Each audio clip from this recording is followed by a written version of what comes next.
Franco the fish guy here, and we are now a few days since we got the fish in. They are looking great. Suda, butterfly, they're really building up an appetite. So today I'm going to test the water. I do that every day during the quarantine period, once or twice a day depending on the fish tank needs. There's Yamasan, butterfly, tosai, they're doing pretty good as well. Marudo, it's hard to see, maybe I'll take the net off later, but we got in some massive fish from Marudo, and they're doing great as well. We got probably the most beautiful fish in this greenhouse right now are all the Gosanke we got from Shintaro. We got some monsters in there. There's some fish, there's actually quite a few fish I would say that are at least 30 inches. That one right there, that one's probably at least 32, I would reckon. It's a massive fish. So I'll grab some water samples and I'll be right back.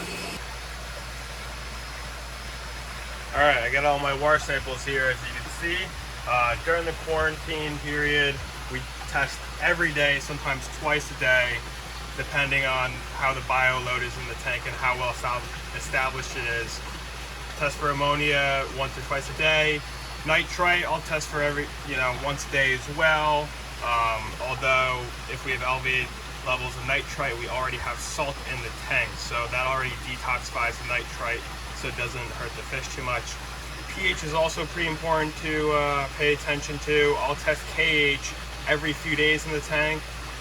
That basically is the buffer for pH. So if you have low KH, you'll then start to have wide swings in pH. I test the pH every day just to make sure everything's all right.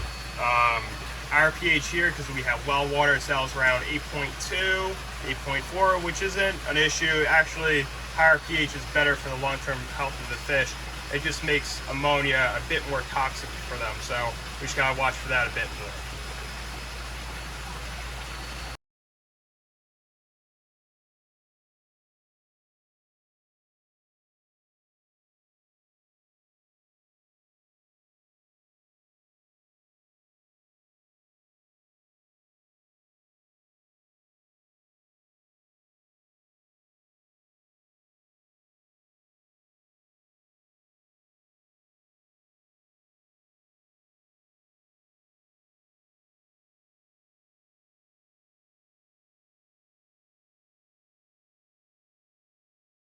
Okay, so I'm done testing the water and I've waited 5 minutes. The 5 minutes is very important, especially when you're testing your water and it's very cold, 40, 50 degrees.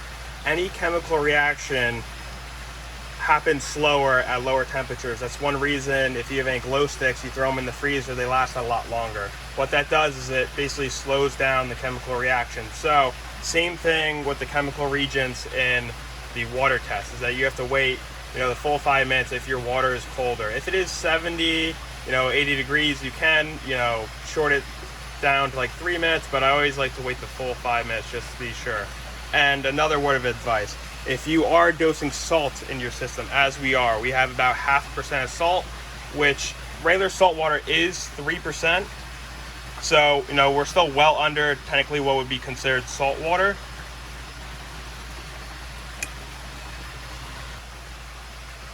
So when you are dosing salt in your system, your levels, especially for ammonia, are going to be a little bit, hard to tell. The lighting's a bit tough to tell with this, but so if you're just testing with completely fresh water, that ammonia reading isn't quite 0. It looks like a bit like 0.25, but if you go over the saltwater one, it's right alongside what would be 0 ppm. And I tested this water before, and there's only one fish in that tank system, so I know that the bio is quite low. So, it's sort of in between the fresh water and the salt water, but so that one is, 0 ppm. So we won't have to add any ammonia binder to that tank. But there is, especially with the tosai tanks, we have a higher bio load. So, that's about 0.5 ppm, which is still perfectly safe for the fish. With our given temperature and the pH, it's actually well below the toxic level for them.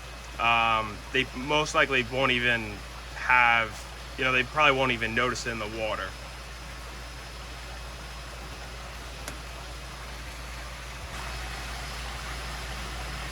So our ammonia in the tanks are pretty good. Tank 11, I accidentally spilled it, but that is about 1 ppm. So we'll have to make sure we definitely add the ammonia binder to that tank. As for the nitrite, it's actually 0 on all the tanks. That is because there are 2 different types of bacteria that's processing basically ammonia through the nitrogen cycle. So right now we do have sort of a lag behind the population of the ammonia fixing bacteria, which is normal. So when those levels continually stay 0, then we'll probably see a spike in the nitrite, and that's just sort of the tanks sort of recycling. You know, they were used to a pretty high bio load, but they still have to adjust a bit. You know, pH in the tanks are, you know, about 8.2. It's a bit hard to tell with the lighting. There we go. So, and for some reason, in both of we got 2 blue circular tanks over here. Not exactly sure why, but they always read as a bit higher pH, about, you know, 8.5. You know, you could call it 9 as well. I do have an electronic pH tester, which I'll sometimes use to get a more accurate reading. But for the time being, the drop tests are, you know, accurate enough for what we're trying to accomplish here. I got one more piece of advice. You know, if you're testing your water at home, probably I would say the most important thing is clean your test tubes immediately after you're done. You know, you can get away with, you know, if you let them sit for like, you know, 10, 30 minutes, but if you ever let them sit overnight, you want to clean them very good. I would suggest with rubbing alcohol, especially the pH ones. The pH ones, if you leave overnight and you then clean it the next day, they leave this sort of residue that will usually impact future results. So that's the most important thing, is that make sure all your testing implements are clean.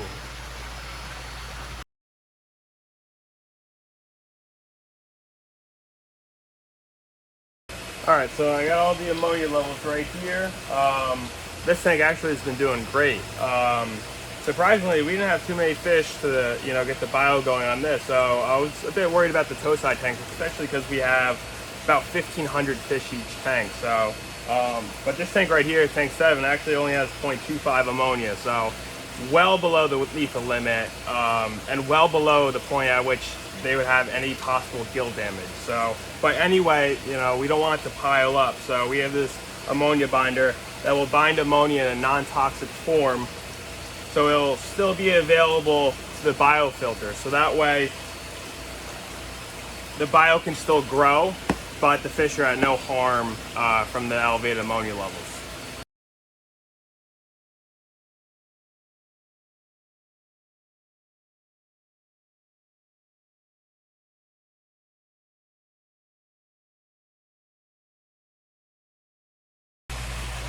All right, so I got my slime coat sample there. Sometimes scales will come off.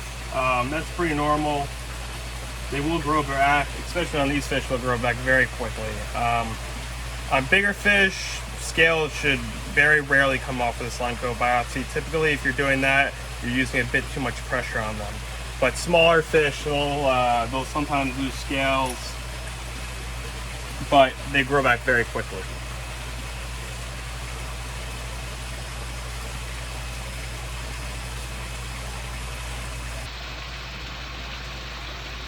All right, so here's the slime coat sample from that fish I just swiped. So right now I have a 20x eyepiece, and I'm looking through a you know, regular 4x lens. So magnification is 80x. So usually what the microscope will come with it is a regular 10x eyepiece. I usually switch it to the 20 because you'll be able to see Costia and definitely Chilodonella at this current magnification.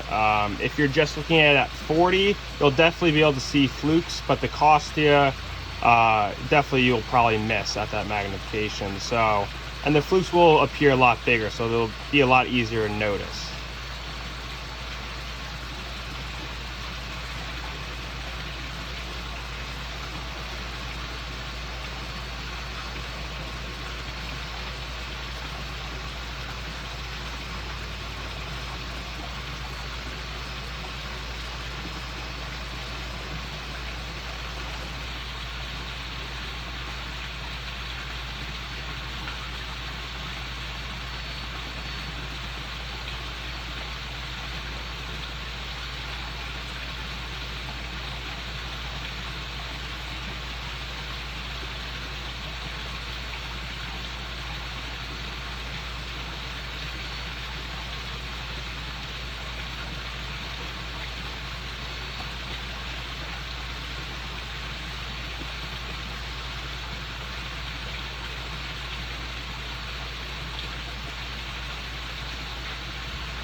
So anytime you put a cover slip on top of the glass slide, it's going to be compressed, and you're going to usually have a bit of a flow of slime coat cells going in one direction, basically sort of getting squeezed.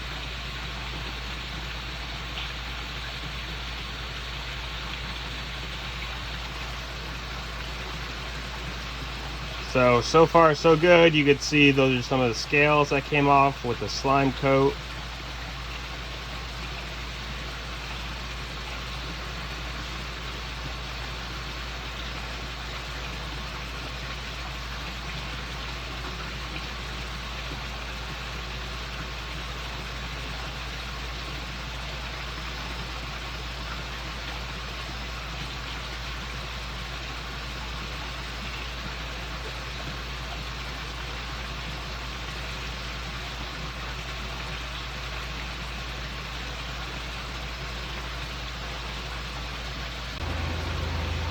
All right, so I wasn't able to find anything on that first fish, but I swiped the second fish, and I found this guy over here.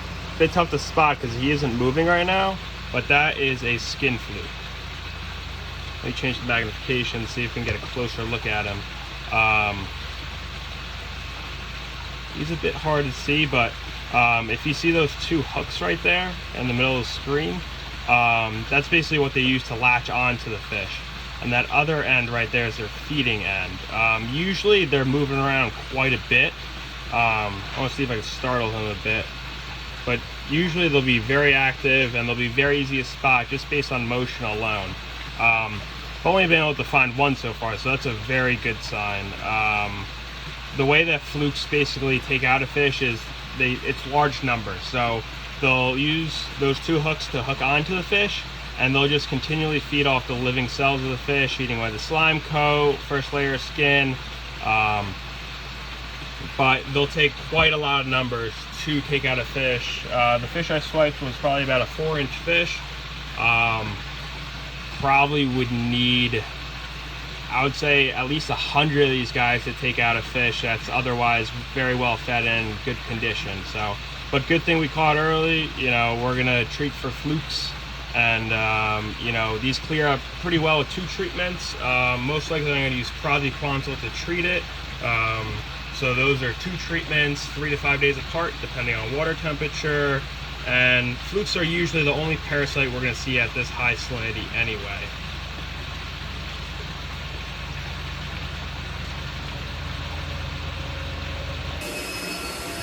Alright, I'm back, and I got the praziquantel. So on those Suda fish, I swiped about half a dozen, or actually half dozen for each tank, so a dozen total. Only found 1 fluke on 1 fish. So Suda definitely did their job, making sure all the fish were, you know, as healthy as they could, you know, make them before they shipped out. You know, during this quarantine period, we're always expecting the fish come with something, because when you have this many fish, it just, you know, it's basically the law of big numbers says that at least one of them is going to have something. And the auto feeder actually just went off on this tank. So I got my praziquantel, I mixed it with the tank water. I'm just going to pretty much just spread it evenly over the tank. And so this is going to be a 2-part treatment. I'm going to dose it again, most likely in about 3 days, given the current water temperature.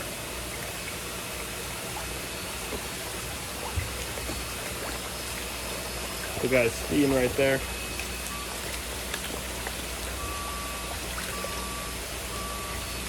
Praziquantel is one of the drugs I like to use personally for flukes, because even at 10 times its recommended dosage, it is still safe for the fish and safe for the biofilter.